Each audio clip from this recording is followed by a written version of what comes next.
जैसा कि कुछ चीज़ें हमने अपने पिछले व्लॉग के अंदर अर्ज कर दी हैं, लेकिन अब हम आगे चलते हैं। सीपैक अथॉरिटी जो है उसके चेयरमैन ने इस्तीफ़ा दे दिया, आसम सलीम बाजवा साहब ने सीपैक अथॉरिटी से इस्तीफ़ा दिया। लेकिन वज़ीर आज़म साहब ने जो एंग्रो और से पहले हबको का जो चीफ़ एग्जीक्यूटिव था उसको जो अपॉइंट किया उसको अपना खुसूसी मुशीर लगाया है, उसको चेयरमैन सीपैक अथॉरिटी नहीं लगाया। हो सकता है सीपैक, इसके मुख्तलिफ कॉन्सिक्वेंसेज हो सकते हैं, हम इससे मुख्तलिफ मतलब ड्रॉ करने की कोशिश करते हैं। एक तो मतलब ये है कि सीपैक अथॉरिटी का चेयरमैन जो है वो उन्हीं का ही कोई जूनियर कोलीग जो रिटायर होगा हालिया दिनों के अंदर वो आके मुसल्लत होगा। नंबर वन, ये कॉन्सिक्वेंसेज हो सकते हैं। नंबर दो, जो पिछले जो थे ना जिंग साहब, वो जो पाकिस्तान के अंदर जो एम्बेसडर थे with special powers of minister, जो पाकिस्तान में मुतय्यन थे, पिछले सफ़ीर जो थे चाइना के, जिनके पास खुसूसी इख्तियारात थे कि वो कोई भी प्रोजेक्ट थ्रू कर सकते थे, साइन कर सकते थे, वो चाइनीज़ गवर्नमेंट के पास जाने भेजने की और उनके प्लानिंग कमीशन के साथ डिस्कस करने की कोई ज़रूरत नहीं थी। जब सीपैक अथॉरिटी बनी थी तो उन्होंने इसके ऊपर नापसंदीदगी का इजहार किया था कि इसकी ज़रूरत क्या थी और इसकी ज़रूरत क्या है और ये क्यों है। तो दूसरे लोग जो पॉजिटिव लोग हैं, मैं चूंकि नेगेटिव आदमी हूं तो मैं नेगेटिव एस्पेक्ट को पहले देखता हूं। पॉजिटिव लोग जो हैं वो कहते हैं कि सीपैक अथॉरिटी का वजूद मुस्तकबिल करीब में ख़त्म कर दिया जाएगा। लॉ, जो इलाका हम फतह कर लेते हैं वो नहीं छोड़ते। हाँ, आप कराची में देख लेना, हाँ, जितने इलाके फतह किए हुए हैं वो छोड़े कि, बल्कि हम तो वाटर हाइड्रेंट के ऊपर भी जो है मजीद अपना कब्जा बढ़ा रहे हैं, हम तो नालों तक पे पहुंच गए। तो लिहाजा वो मुझे ये पॉजिटिविटी जो है ये हजम नहीं होती। वो जो एक दफ़ा रकबा कवर हो जाता है ना वो कर लेते हैं। बुनियादी तौर पे हुआ क्या है पूरा इसमें से, पिछले जो लोग हमें पूछ रहे थे कि ये जो दो ऊपर नीचे दौरे हुए हैं चाइना के और अमेरिका के, उसके क्या नताइज निकले हैं, तो हमने सब्र किया, तवक्कुफ़ फरमाया कि चीज़ें खुद ब खुद खुल के सामने आ जाएंगी। चाइना का तो हमें पता था कि वहाँ पे क्या क्या चित्रौल हुई है। चाइना से जी हमने पैसे और मांगे हैं, ये खबर अभी तक कहीं नहीं आई। उन्होंने कहा जी आपको $500 मिलियन दिया था, आपने 2 ब्रिगेड रेज किए थे सीपैक के नाम के ऊपर, कितने ने हो? अगर वो उनमें से ड्यूटी पे होते तो वो इस वक्त वो ना कर रहे होते हैं। और जो है वो अच्छा, तो वो इस हवाले से भी उन्होंने जो थी वो जो है काफ़ी हमारी जो थी वो बेइज्जती फरमाई, नहीं इज़्ज़त अफजाई फरमाई। और उसके बाद उन्होंने कहा कि नहीं, ये जो पहले हमारे जो $24 अरब इन्वेस्ट हो गए ना पाकिस्तान के अंदर, और अमेरिका ने 73 साल के अंदर कितने दिए पाकिस्तान को? $45 अरब, जिसके लिए हमने 2 जंगें अफ़गानिस्तान की भुगताई। और वो जो कोरिया या वियतनाम वार हुई थी उसके अंदर मशरकी पाकिस्तान के हवाई अड्डों से फैसिलिटेशन की, उसके बदले कितने मिले? $45 अरब। और इस $45 अरब में से $33 अरब ट्रंप कह गया पाए हूँ मैं की करा, वो सिर्फ मिले ये जो पिछली अफगानिस्तान की जंग थी दो मुशर्रफ वाली, उसके लिए। यानी उससे पहले वो 12 अरब के जरिए वो आप कह लें कि पूरे 50 साल हमारे ऊपर हुकूमत कर गया। ठीक है, तो अब वो कहते थे कि तो वो कहते, चाइनीज़ कहते हैं कि $25 अरब की इन्वेस्टमेंट की पहले हिफाजत की बात करें, उसकी वायबिलिटी बनाने की बात करें। हमने जो है वो मुस्तकबिल के लिए भी और मुस्तकिल भी आपके साथ पार्टनरशिप करनी है, तो पहले ये बताएं कि उसकी वायबिलिटी हम कैसे निकालेंगे। तो पाकिस्तान को बहुत सारी टैरिफ कंसेशंस देनी पड़ सकती हैं पावर के प्रोजेक्ट्स के हवाले से चाइना को, ताकि क्योंकि वो उसकी इन्वेस्टमेंट है भाई। ठीक है, जो उन्होंने कहा जी इमदाद आपको दी थी वो आपको पक्की, लेकिन इनकी तो वायबिलिटी निकाले ना। तो उन्होंने एक लंबी चौड़ी फहरिस्त बना के तो हमें दी। अब जब ये फहरिस्त मिल गई हमें, तो अब फिर उसके बाद हमने चाइना को भी बताया कि देखें हमारे पास और भी ऑप्शन है। उन्होंने कहा ठीक है बिस्मिल्लाह करो, हाँ ची माऊ शाऊ, चलो जाओ देखो ऑप्शन। तो हम फिर सीधे तशरीफ़ लेके गए अमेरिका। अमेरिका जो थी वो हमारी 2-3 तरजीहात थी। एक हमें अपना भी मसला दरपेश था, हैं, तो मतलब कि हम जो है वो मौजूदा उहदा नहीं छोड़ के कहीं और जाना चाह रहे थे। तो वो अमेरिकन के नहीं डील करना होता है, तो अमेरिकन अगर राज़ी तो फिर क्या करेगा माजी, अमेरिकन अगर राज़ी तो फिर क्या करेगा माजी।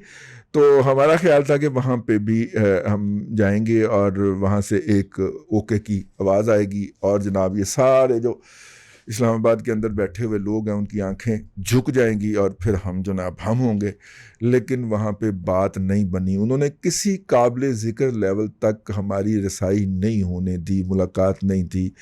और सिर्फ सिक्योरिटी एडवाइज़र से को सिक्योरिटी एडवाइज़र से मिलाया गया, बाकी को मुलाकात नहीं हो सकी, जिसकी बुनियाद के ऊपर हम ढोल ढमक्का करते। अब हम डटे रहें जिस तरह हम पिछले 1.5 साल से, पौने 2 साल से डटे हुए थे सी पैक के ऊपर और अपनी जाली अनार बना के बैठे हुए थे, बैठे रहें तो मामला तो रुके रहेंगे अमेरिकन के साथ। अमेरिकन को इस वक्त ज़रूरत है और वो मुट्ठी खोलने के ऊपर आमादा नहीं है, वो पैसे देने के ऊपर आमादा नहीं है। यहाँ पे मेरी वो वाली फ़िलासफ़ी के फिर हमें अंदरूने मुल्क एक आध ऑपरेशन करना पड़ेगा, जिसके लिए हम कहें कि ये तो हम तो तालिबान को मारने के लिए ये ऑपरेशन कर रहे हैं और इसकी पैसे जो है वो आप हमें दें। वो पाए नो पहले वाले $3.5 अरब रोक के बैठा होया, तो वो हो तो कितों देगा, नहीं देगा। ठीक है, दोनों पत्ते जो थे वो पिट गए। लेकिन इस वक्त तक जो है अमेरिकन के साथ जो मुलाकात नहीं हुई और उसके जो मकासद हासिल नहीं हुए, वो फाइनेंशियल टाइम्स ने अपनी खबर के अंदर फोड़ दिए और बल्कि अमेरिकियों ने बेइज्जती फरमाने के लिए फाइनेंशियल टाइम्स को भी वो लीक कर दी और फाइनेंशियल टाइम वालों ने छाप दी। अब ये दो सूरतें जो हैं उस खबर के हवाले से जिसमें ये कहा गया है कि जो है वो वज़ीर आज़म साहब को कॉल ना करने की क्या वजह है कि अमेरिकन जो हैं वो उनको सही नुमाइंदा हुकूमत का सरबराह ख्याल नहीं करते। अब मोहित यूसुफ साहब को लाया इसलिए गया था और लगाया इसलिए गया था कि वो अमेरिकन को बड़ा जानते हैं, इन रोड क्रिएट करेंगे। वो वहाँ पे बैठ के बोंगी मार गए फाइनेंशियल टाइम्स की रिपोर्टर के सामने और उसने वो बात पकड़ ली और रिकॉर्ड भी कर ली और इसलिए कोट अनकोट उसने लिखा। ठीक है, अब आ जाते हैं कि हाँ वापस चलते हैं। सी पैक अथॉरिटी जो है, एक तो ये सूरत हो सकती है कि उनकी जगह किसी और रिटायर्ड शुदा साहब ने लैंड करना हो, इसीलिए ये जो मंसूर साहब क्या नाम है इनका हब्को वाले, इनको अपॉइंट किया गया है as a adviser to prime minister with the charge of CPEC. दूसरा जो खुशगुमान लोग हैं उनका ख्याल है कि सी पैक शायद वैसे ही डिज़ोल्व कर दी जाए अथॉरिटी, क्योंकि चाइनीज़ नापसंद कर रहे हैं। तीसरा एक और भी एस्पेक्ट हो सकता है और वो ये है कि सी पैक अथॉरिटी जो है उसको हम चलाएं, अपनी मर्ज़ी से चलाएं, क्योंकि वो जितनी बड़ी कॉन्स्टिट्यूशनल बॉडी बन गई है और जिस तरह के ब्लैंकेट अख्तियारात मिल गए हैं कि पाकिस्तान की कोई अदालत, कोई नैब, कोई सदर पाकिस्तान उसके चेयरमैन को और कोई भी उसके सदर पाकिस्तान या वज़ीर आज़म उसको नहीं पहुंच सकता कि पाइन की करन डे और पैसे किथे लान डे। ठीक है, बेसिकली तो डिज़ाइन किया गया था आसम बाजवा साहब के लिए ना, कि वो जो कुछ मर्जी करें ताकि उनको तक कानून की रसाई ना हो सके, लेकिन अब वो एक बन गया बहुत बड़ा मॉन्स्टर, तख्लीक हो गया, रातों रात किया और उसको जिस तरह पास करवाया गया और जिसके डंडे से के जोर से पास हुआ उससे जाहिर था कि उन्हीं के लिए किया गया, तो उन्होंने इतना बड़ा इंस्ट्रूमेंट बनाया, तो आपका ख्याल में स्प्लेंडर कर देंगे? नहीं करेंगे भाईजान, वहाँ से बैठ के वो टिबरी टाइट किया करेंगे। इसलिए मेरा तो नहीं ख्याल कि ये डिज़ोल्व होने जा रही है, इसको सिर्फ खाली रखा जाएगा कुछ अरसे के लिए। कुछ और लोगों ने भी तो रिटायर होना है ना, तो वो भी यहीं कहीं आके लैंड करेंगे। इस वक्त तक जो है वो सूरत हाल ये है कि सलीम बाजवा साहब तो शहीद थे, उनको डॉक्टर सलीम बाजवा साहब, उनके होनहार बिरवा जो हैं आसम सलीम बाजवा साहब अपनी दूसरी असाइनमेंट से, पहली असाइनमेंट उनकी क्या थी, वो कह रहे थे कि मैं आपको बताता हूं कि कैसे मीडिया को कंट्रोल किया जाता। किया था ना उन्होंने, 5वीं पुश्त की दोगली बलागी ब्रिगेड जो थी वो उनकी पैदावार थी ना, उन्होंने रिक्रूटमेंट की हुई थी, तो उन्होंने कहा कि जी मैं आपको मीडिया कंट्रोल करके बताता हूँ। वहाँ पर शिबली फराज पड़ गए उनको, शिबली फराज साहब उनको घर तक छोड़ के आए, अपना भी उनका कख नहीं बचा, आपसे खुद से भी उन्हें हिस्ट्री छीन ली, लेकिन आसम बाजवा साहब को उन्होंने फारिग करवा के छोड़ा। तो आसम बाजवा साहब जो है उन्होंने कहा अच्छा मैं सिर्फ सी पैक तक महदूद हो जाता हूँ, और जैसे ही उन्होंने 1.5-1.25 साल के बाद सी पैक के ऊपर ऑपरेटिव होने की कोशिश की, उनको और उनके तमाम मुनाजात को जो है शट अप कॉल चली गई, and nip the evil in the bud हो गया। ठीक है, लेकिन ये जो 2.5 से 3 साल का उन्होंने लॉस किया है तमाम प्रोजेक्ट को रोक के और उनकी कॉस्ट में इजाफा करके कि चाइना यहाँ पे जो है वो दे, और नतीजे के तौर पे ये एक और भी फ़िलासफ़ी जो है ना इस मुल्क के अंदर मुसल्लत की जाने की कोशिश करती है, ये उसके ऊपर भी एक थप्पड़ है। और वो फ़िलासफ़ी ये है कि सब काम हमें पता होने चाहिए, हमें आते हैं या नहीं आते, लेकिन हमें पता होना चाहिए कि मुल्क के अंदर क्या हो रहा है, तो लिहाजा सारे आके हमें रिपोर्ट पेश किया करें। ठीक है, सारी जितनी भी खुफिया एजेंसियां हैं वो हमें रिपोर्ट पेश किया करें, और सारे ये जो हैं ये वाली पॉलिसी भाईजान, पैरामीटर गया बाहर और उसके ऊपर उसके मुंह के उस पॉलिसी के ऊपर ना बेड़ा थप्पड़ लगाए और सारे फिलॉसफी सारे आके हमें बयान करें कि क्या होता है। चाइनीज ने कहा कि बहन हम तो सिर्फ मुतल्लका लोगों को बयान करने के हैं। उनके यहाँ भी पीपल्स लिबरेशन आर्मी होती है, लेकिन पीपल्स लिबरेशन आर्मी जो है वो हाइब्रिड सिस्टम के तहत गवर्नमेंट चलाते हैं, लेकिन उनके यहाँ तो तरक्की का कोई मंसूबा नहीं रुकता यार। उनके यहाँ तो कोई नहीं आगे जर्नैल साहब कहते हैं नहीं पहले मैंने दसो की हो रहा है, ठीक है, और इसकी निगरानी हम करेंगे और इसकी गारंटी हम देंगे। पीपल्स लिबरेशन आर्मी दुनिया की पहली या दूसरी बड़ी फौज है, पहली तीन टॉप 3 के अंदर आती है, और जितने उसके हथियार है कभी उन्होंने मुकामी सतह पे जाके नहीं पूछा कि भैन की कर रहे हो, डैम क्यों बना रहे हो, ठीक है। पिछले सैलाब के अंदर उनके काफ़ी सारे डैम जो हैं, 1-2 डैम जो हैं वो उड़े भी हैं, लेकिन उनसे तो कोई नहीं पूछता जाके कि डैम की निगरानी जो है वो किस साहब ने करनी है और किन्होंने नहीं करनी। एक सिस्टम है जो चलने दिया जा रहा है, जब सिस्टम चलेगा, जब साइज ऑफ पाई बढ़ेगा तो आपका हिस्सा भी बढ़ेगा। ये जो हम अपने प्रोपेगंडे का खुद शिकार हो जाते हैं ना, और हम वो प्रोपेगंडे का शिकार हो जाते हैं और फिर पूरी नस्ल और एक पूरी जनरेशन और एक पूरा जो है वो जनरेट कर देते हैं।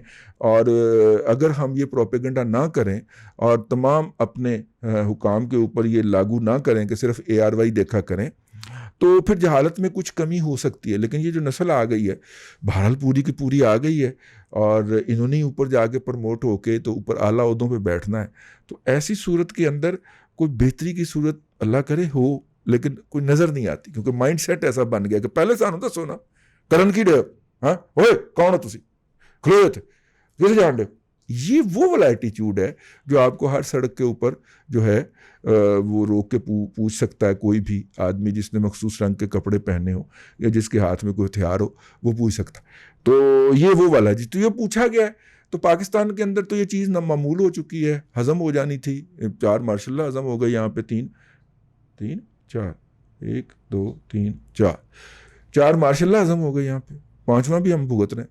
तो ऐसी सूरत के अंदर हो जाने थे हज़म, लेकिन घोड़े ने पहले फूंक मार दी, चीनियों ने फूंक मार दी। अब चाइनीज़ क्या चाहते हैं? चाइनीज़ ये चाहते हैं कि हमने जिस महकमे के साथ काम करना है उसी के साथ किया जाए। CPEC के अंदर ये दूसरी कैजुअलिटी है। पहली कैजुअलिटी जो थी वो खुसरो बख्तियार साहब की थी। खुसरो बख्तियार साहब कोई फ़ाइल आगे नहीं गुजरते दे रहे थे। फिर तलब फरमाया गया था, जनरल बाजवा साहब तशरीफ़ लेके गए थे, और बाजवा साहब ने के आते ही फिर काबीना के अंदर तब्दीली करके इनको हटा दिया गया था। असद उमर साहब जो हैं वो गली बातें ठीक रखते हैं, पर फाइल उन्होंने भी कोई आगे मूव नहीं होने दी। तो ये दूसरी कैजुअलिटी जो है चाइना के हवाले से हुई है। अब एक दो तीसरी कैजुअलिटीज अब आपको फ़ौरन नज़र आएगी, क्योंकि पिछले दिनों चाइना ने जो कि पाकिस्तान की 60% जो है इस वक्त जो हमारी फ़िश की एक्सपोर्ट्स हैं, मैं वैसे $250-300 मिलियन ही, लेकिन उनमें से 60% एक्सपोर्ट्स जो हैं वो जाती हैं चाइना को।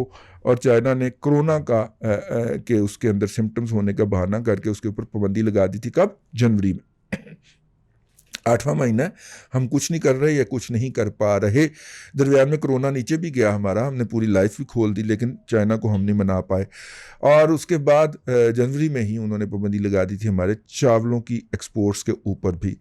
ये सारे वो शाहकार हैं। हमारी एक्सपोर्ट इस दफ़ा $25 अरब से ऊपर नहीं जा सकी, तमाम तर प्रोपेगंडे के बावजूद, तमाम तर झूठ बोलने के बावजूद। ये तमाम वो चीज़ें जो हैं, ये तमाम वो शाहकार हैं, ये तमाम वो अचीवमेंट्स हैं, ये तमाम वो बच्चे हैं जिनको रज़ाक दाऊद साहब, अलमरूफ दाऊद का लौंडा रज़ाक दाऊद साहब ऑन करते हैं, और वो कहते हैं कि जनाब हमने किया ये सारा कुछ, और ये आप देख लें उसका नतीजा क्या निकला है कि पाकिस्तान की एक्सपोर्ट बढ़ रही है। एक्सपोर्ट कोई नहीं बढ़ी भाई, उत्थे ही खलोती जिथे नवाज शरीफ और इसाकडार छड़ के गए सन। वो 2% ऊपर चली जाती है, 3% नीचे आ जाती है। हर साल यही ड्रामा होता है, गलत फज्ड फिगर दे के कौम को गुमराह कर दिया जाता है। लेकिन जब 2-3 माह के बाद एक्चुअल फिगर सामने आते हैं, मुंह के ऊपर एक जन्नाटेदार थप्पड़ पड़ता है। तो अब किसकी बारी है? अब उसकी बारी है जिसने आते ही कहा था कि हमें फ्रीज कर देना चाहिए 2 साल के लिए CPEC को, और जायज़ा लेना चाहिए कि इसमें पाकिस्तान का फ़ायदा है कि नहीं। ये थीसिस बनाया था जिन्होंने पिछली हुकूमत के ख़िलाफ़ कैंपेन लॉन्च की थी कि ये सारे के सारे मुआहदे जो हैं ये वन साइडेड हैं और चाइना की फेवर में जाते हैं। चाइना ने सारे मुआहदे सामने रख के कहा था पाए मुआहदे पाए ने, दसो इसमें हमने आपको कहाँ पे थूक लगाया है। हम वहाँ पे रिवर्स मार लेते हैं। अल्हम्दुलिल्लाह 3 साल गुजर गए हैं, सब बकवासियात, सब वाहियात, सब झूठ, सब प्रोपेगेंडा, और अपने झूठ पे खुद ईमान ला के गुमराह होने वाले लोगों ने किसी एक भी मुआहदे के ऊपर नजरसानी की दरखास्त नहीं की। चाइनीज आर स्टिल ओपन कि आप बताइए किस प्रोजेक्ट के अंदर हमने या हमारी कंपनी ने कोई 2 नंबरी करके आपके मफादात को खींचा है, हम वहां पे उस कंपनी को लटका देंगे। अब बताएं तो सही है क्या, क्यों पढ़ा? वो मुआहदे पढ़ने पे आंदे ते पढ़ना आपा हैगा कोई नहीं, ना असं पढ़ सकने, ना हमें ये आता है, लेकिन शौक बहुत है। ओए इत्थे खलो जाओ, की करन दे हो, सन दसो, पहले तलाशी दियो अपनी। ये वो वाला एटीट्यूड है। और इस तलाशी के नतीजे के अंदर अगला बंदा जो कोई वड्डा अफसर निकल आया तो फिर लैना जरी हुंदा बंदा पुलिस से। बड़ी बातें कह गया हूं, लेकिन भाईजान अब जो है वो चाइनीज जो हैं वो तैयार नहीं है, अमेरिकी कोई डॉलर देने को तैयार नहीं है। कहते मुफ्ते की वंगार में आपसे अफगानिस्तान करवाना, इन्ने पैसे तुसी पहले ले गए, उदा साहब कोई नहीं दिता, तो वंगार में करवाएंगे आपसे। मेरा फिक्रा है जो कोट किया इन्होंने इमरान शफकत साहब ने अपने व्लॉग के अंदर, लेकिन वो सही तरह से उनको याद नहीं था। मैंने कहा कि 25 अरब डॉलर की इन्वेस्टमेंट, अमेरिका ने सिर्फ 25 मिलियन डॉलर किसी को दे के उसका बेड़ा ही गर्क करवा दिया। सीपैक के अंदर जितने प्रोजेक्ट लगे थे उन सब की प्रोजेक्ट वायबिलिटियाँ हिल गई हैं, और अगर उनको वायबल बनाना होगा और कि उससे वो चलें तो हुकूमत पाकिस्तान को लंबा सारा लॉस ना हो, उसके लिए पाकिस्तान चाइना की हुकूमत और उनकी कंपनियों को बैठना पड़ेगा।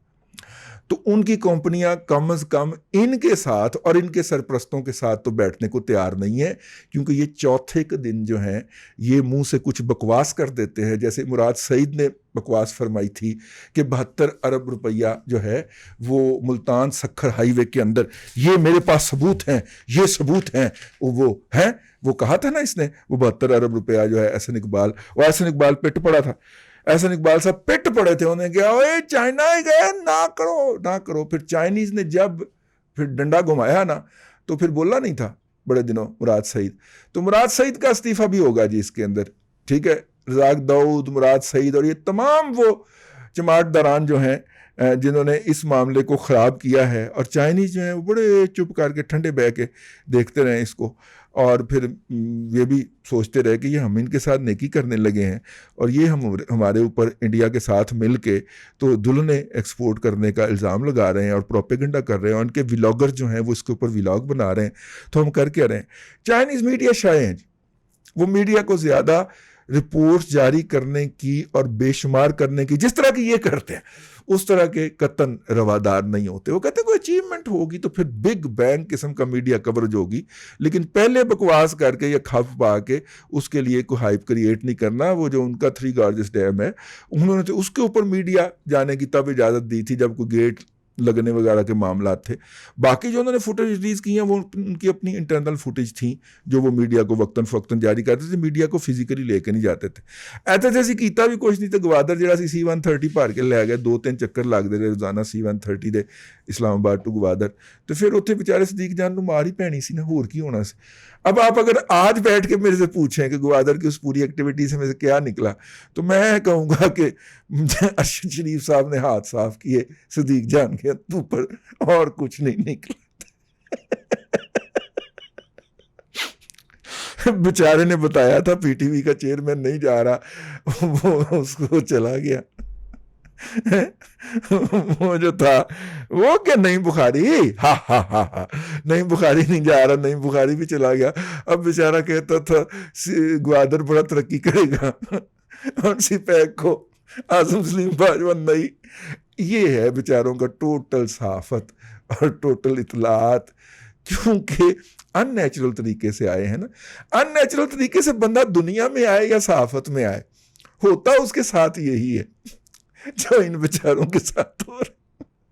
और आजकल वैसे भी असद खैल के अंजाम के बाद जो है वो और भी 1-2 सहाफ़ी जिनको मार पड़ी थी, 2-3 हो गए अब तो इस हुकूमत के अंदर, और असद खैल साहब चौथे हैं। उनके बाद जो है ये जो व्लॉगर्स हैं ये अपनी हालत पे गौर करें, कल को हमें आपकी हमायत के अंदर जो है वो व्लॉग करना पड़ सकता। बस जी मैं क्या हासा जा पा रही है। हमने आपको पहले बता दिया था कि ये बेल इस तरह मंडे नहीं चढ़ेगी, ये प्रोजेक्ट इस तरह नहीं चलेगा, तो नहीं चला। यही काम है हमारा साफ़ी के तौर के ऊपर। वो पूरा एनालिसिस करके बताता है कि भाईजान ये आप किस हवाओं में बैठे हुए हैं, आपको अपने ही झूठ के से बाहर निकल लाना चाहिए। इंसान के लिए, मेरा फिक्र है, ज़ाती फिक्र, इंसान के लिए सबसे तबाही ये होती है बड़ी कि वो अपने ही बोले हुए झूठ के ऊपर ईमान ले आए। अल्लाह आपको आसानियाँ अता करे और आसानियाँ खल्क़े खुदा में तकसीम करने की तौफ़ीक़ अता करे।